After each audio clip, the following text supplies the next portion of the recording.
নমস্কার, জয় মাতারা। আমি বিশ্বজিৎ মহারাজ বলছি। তো আজকে আমরা বেরিয়েছি তারাপীঠে ফলানি অমাবস্যা উপলক্ষে। আজকে আমাদের সারাদিন পূজা পাঠ হোমযজ্ঞ ব্যাপার হয়েছে রাত্রে।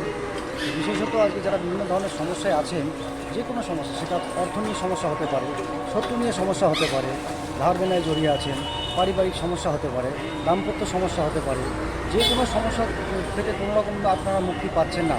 তো আজকে আপনারা যিনারা তারাপীঠে পৌঁছাতে পারছেন বা পাচ্ছেন না, তাদের জন্য বলে ঘরে থেকে আপনি আপনার সমস্যাটাকে আজকে মিটিয়ে নিতে পারেন।